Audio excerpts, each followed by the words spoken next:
Two waves of deadly pager explosions hit Lebanon and Syria, igniting fears that a wider war could break out in the Middle East. While back here at home, the presidential election is a toss-up. Joining us now to discuss is our Washington insider, Armstrong Williams.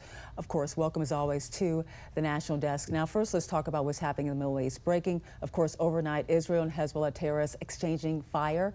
Over the weekend, Israel hit southern Lebanon hard. Then you have last week, there was not one, but there was actually two waves of explosive devices in the hands of Hezbollah. Israel has, in some ways, say this is a new era of the war. Is now a larger conflict, Armstrong, basically avoidable at this point? No.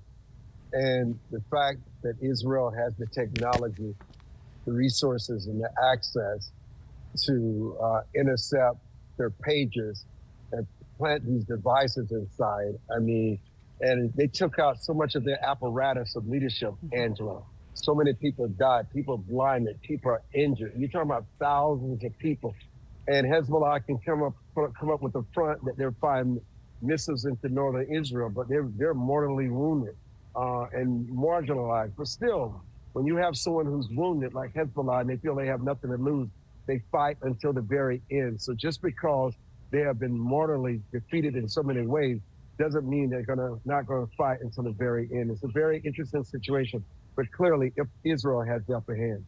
Now, you know, we don't usually talk about celebrities here, but this John Diddy Combs and the arrest on racketeering and sex trafficking charges could really have far-reaching implications. Armstrong, you mentioned that Diddy's arrest isn't the only part of the story because of his high-profile, of course, friendships, that he may give some people up in some cases. What do you know? What are your thoughts on this? What are you thinking?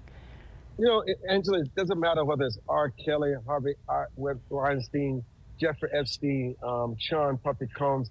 You know, people enable them. The women go to their parties. They know they're drugs. They know they're prostitutes. They know they're orgies. And this is what they participate in. And Diddy has been able to commit arson and being able to buy his way out because he knows very powerful people in Hollywood that he protects. We allow this culture to go on until we see the tape where he beat his girlfriend like some animal, and all of a sudden America decided to wake up and do something about it. This goes on all the time. You have so many enablers, and until people are willing to speak up and stop this kind of destruction and behavior before it's too late, innocent lives will be lost, women will be exploited, and we will continue to have these conversations. You're right. I mean, people should not keep quiet. They always say, police always ask for more tips, people to come forward and to give this information so that there aren't more victims.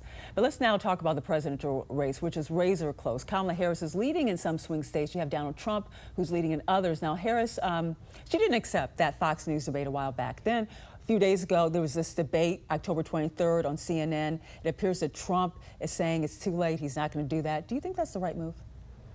Well, listen, I mean, they debated on CNN, they debated on ABC. Why not Fox News? And I heard Senator John Fetterman say something over the weekend that Donald Trump is very strong in Pennsylvania. I don't know if the vice president can win Pennsylvania. If she does not win the election. The election is still close. I was talking to people early this morning asking whether they've ever been polled. 98% said no, and even when they are polled, the questions are swayed in such a way they're trying to push you to say that you're voting for the Democrat on the ticket. And so listen, this is a tough election. With all the honeymoon, with all the ceremonies and all the celebrities coming out for the vice president, she still has not been able to state her policy position, how she's going to make Americans' lives better when it comes to this inflation, when it comes to the economy, when it comes to the food prices. And yet she tends to get a pass. She doesn't sit down and give real interviews to answer real tough questions. She'd rather sit down with Oprah. There are 43 days remaining, Angela. There's a lot to be reckoned with. There are a lot of time for voters to change their minds. And I believe this. I believe voters actually lie to you about who they're going to actually vote for. And so I think November 5th will be D-Day. And on November 6th or 7th, we will know the result. Well, that's what happened in 2016. We remember with the polling when Trump was, his support was understated. But quickly, there's a lot of other things on the line here. You have the House of Representatives. You have also the Senate. The Republicans are favored to flip the Senate. Where do you think this is going to wind up?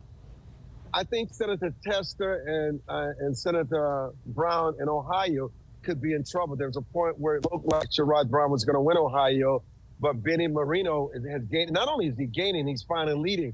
And I think the Republicans have a chance, which is not being focused on, not only to maintain control of the House and expand the number of seats, but also they're in a very good position to take over the Senate. And that does not bode well for the Democrats, even if the vice president in some kind of way is able to squeak out a victory in November. Well, thank you so much, Armstrong Williams, our Washington insider, for joining us this morning. Thank you, Angelo.